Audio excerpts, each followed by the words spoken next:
Welcome to Sports Live presented by Cool. আপনাদের সঙ্গে আছে আমি সঞ্জনা আইভি। সেই সঙ্গে আমি রঞ্জন শান্ত। একসাথে অনেক দায়িত্ব, কনফ্লিক্ট অফ ইন্টারেস্টের মহাবিতর্ক শেষে বিসিবির পরিচালকের পদ থেকে সরে দাঁড়িয়েছিলেন খালেদ মাহমুদ সুজন। সেই সুজনের প্রশ্ন, একই সাথে বিপিএল, ক্রিকেট অপস সহ 4-5টা কমিটির দায়িত্বে থাকা বোর্ড সভাপতি ফারুক আহমেদও কি একই দোষে দোষী নন? পাশাপাশি মনে করিয়ে দিয়েছেন নতুন বোর্ড যেন আগের মতো ভুল না করে, ঠিক জায়গায় ঠিক মানুষকেই যেন রাখে। আমার চামড়া পাতলা, কনফ্লিক্ট অফ ইন্টারেস্টের জায়গাটা তৈরি হচ্ছে, আবার তাহলে একই কথা আমার মতন বেলায় ফলে যাচ্ছে। শুনি বোর্ডে অনেক কিছুই।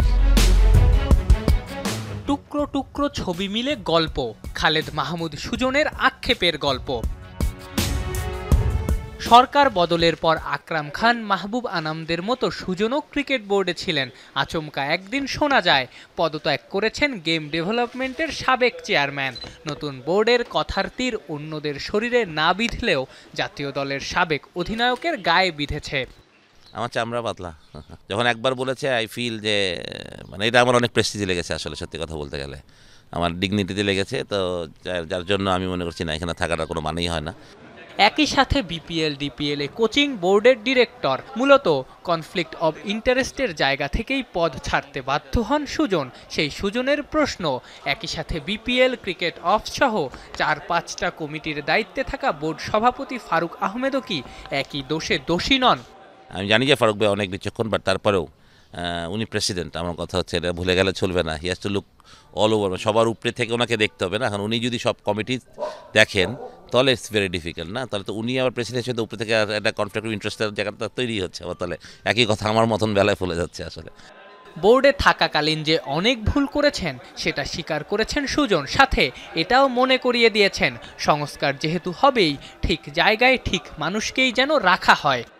যে ভুলটা হয়তো বা সবাই বলেছে যে আমাদের বোর্ডে হয়েছে, সেই ভুলটা যদি সেমলি রিপিটেডলি হয় তাহলে তো আমরা উন্নয়নের জায়গাটা থাকলো না। আমাদের কথা হলো যে খেলার উন্নয়ন হবে। খেলার উন্নয়নের জন্য আমি ফারুক ভাইকে বা ফাহিম ভাইকে বা যারা নতুন এসছেন বোর্ডে বা তাদেরকে দোষ দেওয়ার কিছুই নেই, ঠিক না? বাট বোর্ডটা ঠিকমতো রান হচ্ছে কিনা, দ্যাটস ভেরি ভেরি ইম্পর্টেন্ট। শুনি বোর্ডে অনেক কিছুই, বাট দেখি তো না, যার ফলে শোনা কথা ওরম না কান দেওয়া ভালো। বাট আমার মনে হয় সঠিক মানুষকে সঠিক জায়গায় দেওয়াটা খুব ইম্পর্টেন্ট। স্ট্যান্ডিং কমিটি এখনও চূড়ান্ত করতে পারেনি নতুন বোর্ড। সেদিকে নজর দিয়ে ক্রিকেট বোর্ডের কার্যক্রমকে আরও গতিশীল করার আহ্বান সাবেক এই বোর্ড পরিচালকের। আফনান পিয়াল, যমুনা স্পোর্টস, ঢাকা। সঠিক মানুষকে সঠিক জায়গায় দেওয়াটা ইম্পর্টেন্ট, খালেদ মাহমুদ সুজন যেটা বলছিলেন সঞ্জনা, এবং এই জায়গাটাই অন্তত ফারুক আহমেদের যে ডিসিশনগুলো সেটা খুব একটা যে স্বস্তিদায়ক সেটা বলা যাবে না। কারণ 4-5টা কমিটির দায়িত্বে তার নাম বা তিনি নিজে নিয়েছেন, বিপিএলের গভর্নিং কাউন্সিলের দায়িত্বও তিনি নিয়েছেন। তো ওভারঅল আসলে এই যে বন্টনগুলো সুষম না হলে বা সঠিক যোগ্য ব্যক্তিকে সেই দায়িত্বগুলো না দিলে কিন্তু, যেমন বলছিলেন খালেদ মাহমুদ সুজন, উপর থেকে তিনি অবজার্ভ করবেন, তখন না কাজগুলো এগোবে। একদমই তাই, এবং কোনো না কোনো জায়গায় ল্যাকিংস কিন্তু রয়েই যায়। সেই ল্যাকিংসগুলো ঘাটতি পূরণ করতে আসলে বিভিন্ন জনকে বিভিন্ন দায়িত্বে দেওয়া উচিত, যেমনটা সুজন বলছিলেন। আগের মতন ভুল যেন এবারও বিসিবি না করে। একেবারেই সেগুলো শুধরে নেবে আশা করছি। চলে যাচ্ছি দক্ষিণ আফ্রিকা শ্রীলঙ্কার টেস্ট সিরিজের খবরে। টেস্ট ইতিহাসে নিজেদের সর্বনিম্ন রানে অল আউটের লজ্জায় ডুবল শ্রীলঙ্কা। দক্ষিণ আফ্রিকার বিপক্ষে নিজেদের প্রথম ইনিংসে মাত্র 42 রানে গুটিয়ে যায় লঙ্কানদের ইনিংস। এর আগে 1994 সালে ক্যান্ডি টেস্টে পাকিস্তানের বিপক্ষে 71 রানে অল আউট হয়েছিল দলটি। এবার ডারবান টেস্টে সেই রেকর্ড নতুন করে লিখল ধনঞ্জয় ডি সিলভার দল। এর আগে প্রথম ইনিংসে দক্ষিণ আফ্রিকাকে মাত্র 171 রানে গুড়িয়ে দেয় লঙ্কানরা। টেম্বা বাভুমার ব্যাট থেকে আসে সর্বোচ্চ 70 রান।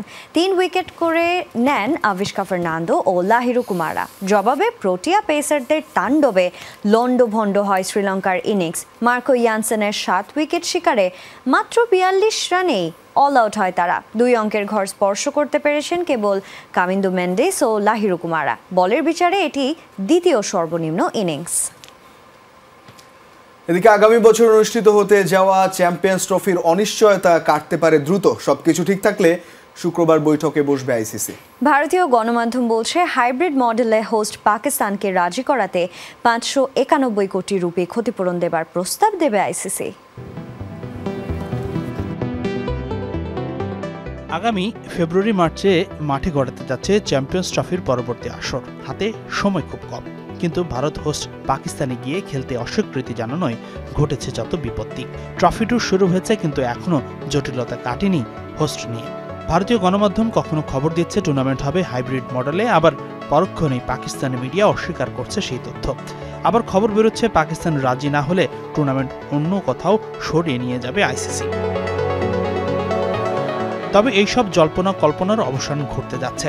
আনন্দবাজার বলছে শুক্রবার আইসিসি চ্যাম্পিয়ন্স ট্রফি নিয়ে চূড়ান্ত সিদ্ধান্ত নিতে বৈঠকে বসছে আইসিসি। ভার্চুয়াল বৈঠকে সিদ্ধান্ত নেওয়া হবে টুর্নামেন্টের হোস্ট আসলে হচ্ছে কে, কোথায় হবে চ্যাম্পিয়ন্স ট্রফির পরবর্তী আসর। ভারতীয় গণমাধ্যম বলছে বৈঠকের মূল এজেন্ডা পাকিস্তানকে হাইব্রিড মডেলে রাজি করানো, কারণ ভারত পাকিস্তান সফরে যাবে না সেটা চূড়ান্ত। এশিয়া কাপের মতোই পাকিস্তানের পাশাপাশি অন্য আরেকটি ভেন্যুতে ম্যাচ খেলতে চায় ভারত। 2021 সালে হোস্ট রাইট পাবার পর 3টি ভেন্যু করাচি, লাহোর ও রাওয়ালপিন্ডির স্টেডিয়ামগুলোতে বড় অঙ্কের অর্থ বিনিয়োগ করে সংস্কার কাজ করছে পাকিস্তান ক্রিকেট বোর্ড। পিসিবির সেই ক্ষতি পুষিয়ে দিতে 591 কোটি রুপির ক্ষতিপূরণ প্রস্তাব দিতে পারে আইসিসি। কিন্তু পাকিস্তান তাতেও রাজি না হলে কঠোর হতে পারে ক্রিকেটের নিয়ন্ত্রণ সংস্থাটি। আনন্দবাজার বলছে সেক্ষেত্রে নতুন কোনো দেশে পুরো টুর্নামেন্ট সরিয়ে নেওয়ার কথা ভাবতে পারে আইসিসি। আগামী 1 ডিসেম্বর আইসিসির চেয়ারম্যান পদে বসতে যাচ্ছেন ভারতের জয় শাহ। তবে শুক্রবারের মিটিংয়ে বিসিসিআই এর সচিব হিসেবেই যোগ দেবেন জয় শাহ। হাসানুর রহমান, যমুনা স্পোর্টস। এবারে যেতে চাই ফুটবল প্রসঙ্গে। কাল পর্দা উঠবে বাংলাদেশ প্রিমিয়ার লিগ ফুটবলের নতুন আসরের। উদ্বোধনী দিনে রয়েছে 3টি ম্যাচ। পুলিশ এফসির বিপক্ষে ম্যাচ দিয়ে আসর শুরু করবে ব্রাদার্স ইউনিয়ন ক্লাব। মুন্সিগঞ্জে দুপুর 2:30টায় শুরু হবে খেলাটি। গাজীপুরে একই সময়ে মোহামেডান স্পোর্টিং ক্লাবের বিপক্ষে মাঠে নামবে ঢাকা ওয়ান্ডারার্স ক্লাব। সব ছাপিয়ে প্রতিদ্বন্দ্বিতামূলক টুর্নামেন্টের আশা দলগুলোর। চ্যালেঞ্জ কাপের মধ্য দিয়ে শুরু হয়েছে নতুন ফুটবল মৌসুম। এবার মাঠে গড়াতে যাচ্ছে বাংলাদেশ প্রিমিয়ার লিগ ফুটবল। 2025 সালের 25 জানুয়ারি পর্যন্ত একটানা চলবে প্রথম লেগের খেলা। এরপর মধ্যবর্তী দলবদল ও এফসি এশিয়ান কাপের বাছাই পর্বের জন্য প্রায় 2 মাসের বিরতিতে যাবে ঘরোয়া ফুটবলের সর্বোচ্চ এই আসর। 10 দলের অংশগ্রহণে শুক্রবার উদ্বোধনী দিনেই রয়েছে 3টি ম্যাচ। মুন্সিগঞ্জে পুলিশ এফসির প্রতিদ্বন্দ্বিতা করবে ব্রাদার্স ইউনিয়ন ক্লাব। চলতি মৌসুমে অভিজ্ঞতা ও তারুণ্যের মিশেলে দল গড়েছে গোপীবাগের দলটি। জামাল রহমত সুফিলদের সমন্বয়ে তৈরি করা হয়েছে ভারসাম্য। সেই সাথে এলিটাই কিংসলে আর মোহাম্মদ ইমনরা তৈরি নিজেদের সেরাটা দিতে। অন্যবারের তুলনায় এবারের লিগে প্রতিদ্বন্দ্বিতা বেশি ছড়াবে বলে আশা গোপীবাগের দলটির গোলরক্ষক আশরাফুল ইসলাম রানার। সমস্ত টিমেরই আসলে ভালো করার ওপেন সুযোগ আছে। তো আর আমার কাছে মনে হয় যে লিগ অনেক বেশি কম্পিটিটিভ হবে। সবশেষ মৌসুমে আলো ছড়ালেও শিরোপার দেখা পায়নি মোহামেডান স্পোর্টিং ক্লাব। দ্বিতীয় হয়েই সন্তুষ্ট থাকতে হয় সাদা কালোদের। তবে এবার নতুন উদ্যমে এগিয়ে যাওয়ার প্রত্যয় দলটির। ফাইট করার জন্য মাঠে নামবো এবং চ্যাম্পিয়নের জন্য তাদের আমাদের যতটুকু এফোর্ট আছে আমরা দেওয়ার চেষ্টা করব। আমরা চাই যে রেফারিং মানটা যেন খুব ভালো হয় এবং আমরা স্পোর্টিংলিভাবে নিব এবং ফুটবলের স্বার্থে যত স্যাক্রিফাইস করা উচিত আমরা সেটাই করব। পেশাদার লিগ হলেও বিপিএল এর পেশাদারিত্ব নিয়ে সবসময় ওঠে প্রশ্ন। লিগের মধ্যবর্তী সময় 2 মাসের বিরতি কিংবা ভেন্যু সংক্রান্ত জটিলতার খবর শিরোনাম হচ্ছে প্রতিনিয়ত। যদি বলে কুমিল্লার ভেন্যু কার, কুমিল্লার ভেন্যু এটা তো আসলে কুমিল্লা ডিস্ট্রিক্টের বা এনএসির আন্ডারে। এখন আমার একটা ক্লাব দিয়ে হয়েছে এটা হোম ভেন্যু নামে দিয়েছে। আমরা তো আমাদের আদার্স ক্লাবগুলি তো ওইভাবে স্বয়ংসম্পূর্ণ না। এই 2 ম্যাচ ছাড়াও এদিন রয়েছে আরও একটি ম্যাচ। নিজেদের ঘরের মাঠে চট্টগ্রাম আবাহনীকে আতিথ্য দেবে বর্তমান champion Kings. Nasif Shuvo, Jamuna sports, Dhaka. Kings অ্যারেনায় ফাইনাল সহ শিরোপা নির্ধারণী কোনো ধরনের ম্যাচ খেলতে অস্বীকৃতি জানিয়েছে মোহামেডান স্পোর্টিং ক্লাব। তবে লিগ পর্বের ম্যাচ খেলতে আপত্তি নেই ঐতিহ্যবাহী এই দলটির। এ বিষয়ে বাফুফেকে আনুষ্ঠানিকভাবে চিঠি পাঠিয়েছে মোহামেডান। চ্যালেঞ্জ কাপে কিংস সমর্থকদের সমালোচনা করে সঠিক সমাধানে বাফুফের হস্তক্ষেপ কামনা করছেন দলটির ম্যানেজার ইমতিয়াজ আহমেদ নকিব। কিংস অ্যারেনায় ফুটবল মানেই যেন প্রতিপক্ষের জন্য অগ্নি পরীক্ষা, আর সেই আগুনের স্ফুলিঙ্গ কখনো ধেয়ে আসে মাঠে। সবশেষ চ্যালেঞ্জ কাপে যে অভিজ্ঞতা হয়েছে মোহামেডান স্পোর্টিং ক্লাবের। কিংসের বিপক্ষে প্রথমার্ধে এগিয়ে থাকার পরও শেষ পর্যন্ত হার বরণ করতে হয়েছে ঐতিহ্যবাহী এই ক্লাবটিকে। তাই এবার আগে ভাগে সতর্ক সাদা কালোরা। ফাইনাল সহ শিরোপা নির্ধারণী যে কোনো ম্যাচ কিংস অ্যারেনায় খেলতে অস্বীকৃতি জানিয়ে বাফুফেকে অবহিত করেছে মোহামেডান। এই হোম ভেন্যু ম্যাচটা আমরা খেলবো, বাট আদার্স বাকি ম্যাচ যে কোনো ফাইনাল ওদের সাথে আমরা ওই ভেন্যুতে খেলবো না, কারণ ওদের আচরণ ভালো না। সাপোর্টার থেকে শুরু করে সব কিছুতেই আমরা আমাদের অফিসিয়াল বা আমাদের সাপোর্টাররা নিরাপদ না। নকিবের দাবি, খেলা চলাকালীন কিংস সমর্থকরাও নাকি প্রতিপক্ষের জন্য ভীতির কারণ হয়ে দাঁড়ান। সাপোর্টাররা বাঁশি বাজায় এবং ওখান থেকে অকথ্য ভাষায় গালাগালি করে, এটা কোনো সিকিউরিটি নাই। গোলকিপারদের মানে যা তা ভাষা, এটা আসলে আপনার মিডিয়াকে বলার মতো এরকম কোনো ভাষা তারা ইউজ করে ডিস্টার্ব ফিল করার জন্য এটা করানো হয়। এটা ফুটবলের বায়োলজির ভিতরে পড়ে না। অনাকাঙ্ক্ষিত যে কোনো পরিস্থিতি এড়াতে বাফুফের হস্তক্ষেপ কামনা করেন মোহামেডান ম্যানেজার। ময়মনসিংহ খেলা হোক বা গোপালগঞ্জ খেলা হোক বা গাজীপুর খেলা হোক, আমাদের কোনো অবজেকশন নাই, বাট ওদের হোম ভেন্যুতে আমরা খেলবো না, এটাই আমরা জানাইছি। এখন ফেডারেশনটা যদি বলে, ফেডারেশনের উপরে আমরা দিয়েছি, ওরা যেটা বলে তারপর আমরা ডিসিশন নেব, অফিসিয়ালরা সবাই মিলে একটা ডিসিশন নিব। ফুটবলের সুস্থ সংস্কৃতি গড়তে ক্লাব থেকে শুরু করে সংশ্লিষ্ট সকলকে এগিয়ে আসার আহ্বান জানান ইমতিয়াজ আহমেদ নকিব। নাসিফ শুভ, যমুনা স্পোর্টস, ঢাকা। বর্তমান ক্রিকেটারদের খেলার প্রতি নিবেদনের বড়ই অভাব, এমনটাই বলছেন বাংলাদেশের সাবেক অধিনায়ক খালেদ মাহমুদ সুজন। ধৈর্যের খেলা হচ্ছে টেস্ট, যে যত বেশি ধৈর্যশীল হতে পারবে সাফল্য তার কাছে ধরা দেবে বলে বিশ্বাস তার। সেই সাথে আত্মবিশ্বাস বাড়াতে ঘরোয়া ক্রিকেট খেলা উচিত বলেও মনে করেন এই সাবেক অধিনায়ক। তারুণ্য নির্ভর দল নিয়ে উইন্ডিজ সফরে গিয়েছে বাংলাদেশ। প্রথম টেস্টেই অসহায় আত্মসমর্পণ। সমস্যাটা কোথায়? নতুন বলে খেলতে না পারা নাকি খেলার মানসিকতার অভাব? সুজনের মতে টেস্ট যেহেতু ধৈর্যের পরীক্ষা, যে যত বেশি ধৈর্যশীল হতে পারবে সাফল্য ধরা দিবে তার কাছেই। সারভাইভ করতে হবে আপনাকে, নতুন বলকে আপনাকে সংযমী হতে হবে। ক্রিকেট খেলা ধৈর্যের খেলা, নামটাই ধৈর্যের খেলা। আপনাকে ধৈর্য ধরতে হবে, সময় হতে হবে। আপনার নতুন বলটা যখন শাইন অফ না হচ্ছে ততদিন ভেরি ডিফিকাল্ট। আপনার যেহেতু আপনার 3-4টা স্লিপ থাকে, তখনই একটা ভুল করলে আপনি আউট হতে পারেন। তো সেটা যে আমরা সিরিজ করেনি তা না, তারাও করেছে, আমরাও করছি, বাট হয়তো আমাদের ভুলটা খুব ফ্রিকোয়েন্টলি হচ্ছে, এটাই সবচেয়ে বড় প্রবলেম। উইন্ডিজের আগে পাকিস্তান সফরে দাপুটে জয়, এরপর ভারত সিরিজটা যে সহজ হবে না সেটা অনুমেয়ই ছিল। তবে উইন্ডিজের বিপক্ষে প্রথম টেস্টে কেন এই বিশাল হার সেটা বোধগম্য নয় খালেদ মাহমুদ সুজনের কাছে। তবে হারাচ্ছেন না আশা, পরের টেস্টে টাইগাররা ঘুরে দাঁড়াবে বলে বিশ্বাস বিসিবির এই সাবেক পরিচালকের। যারা আছে তারা যে ক্যাপেবল না বা ভালো করতে পারবো না সেটা আমি কোনো সময় বিশ্বাস করি না।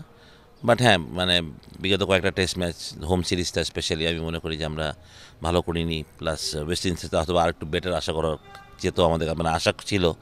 বাট তারপরে আমি এখনও আশা ছাড়ি না, আমি চেষ্টা করি যে ছেলেরা নেক্সট টেস্ট ম্যাচে ঘুরে দাঁড়াবে। বাংলাদেশ ক্রিকেটের জন্য সাকিব, তামিম, মুশফিকদের যে নিবেদন ছিল, বাংলাদেশি তরুণ ব্যাটারদের সেই নিবেদনের বড়ই অভাব দেখছেন খালেদ মাহমুদ সুজন।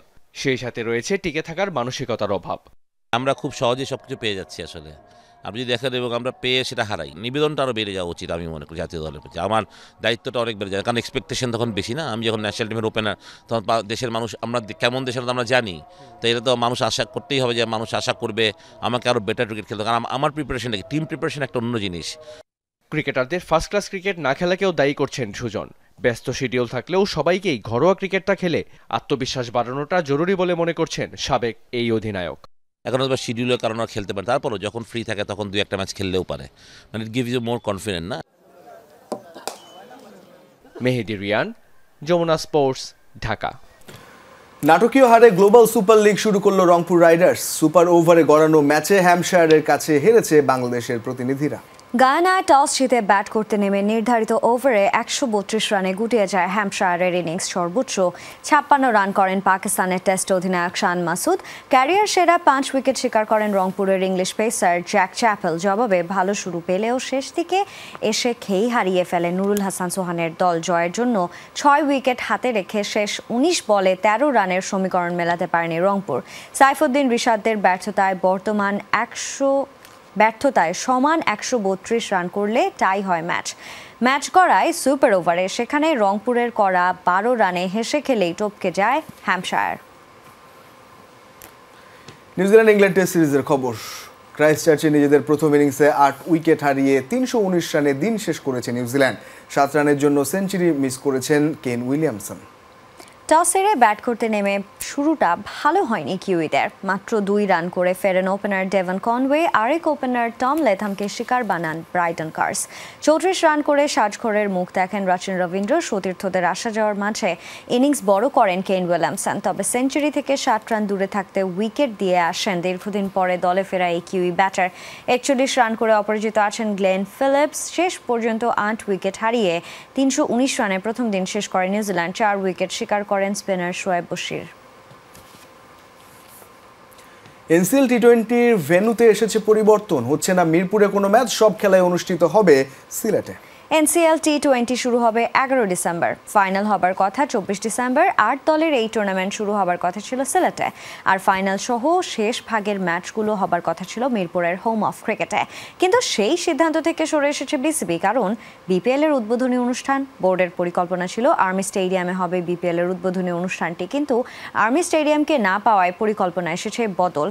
মিরপুরে হবে বিপিএল এর উদ্বোধনী অনুষ্ঠান, সে কারণে এনসিএল টি20-র সব ম্যাচ সিলেটে করার সিদ্ধান্ত নিয়েছে বিসিবি।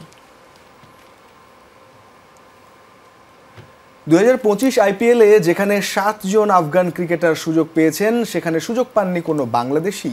সামর্থ্য আর পারফরমেন্সের অভাবেই বাংলাদেশ দলকে এই বাস্তবতার মুখোমুখি করেছে বিসিবি পরিচালক নাজমুল আবেদিন ফাহিমের মতে। এটাই প্রমাণ করে আফগানরা এই মুহূর্তে টাইগারদের তুলনায় এগিয়ে। বিশ্বজুড়ে ফ্র্যাঞ্চাইজি ক্রিকেট খেলেন সাকিব আল হাসান, রাশিদ খানও তাই। রাশিদের দেখানো পথে গুরবাজ, ফারুকি, নাভিনরা হাঁটলেও সাকিব বাদে নিয়মিত ফ্র্যাঞ্চাইজি খেলা বাংলাদেশি শুধু মুস্তাফিজুর রহমান।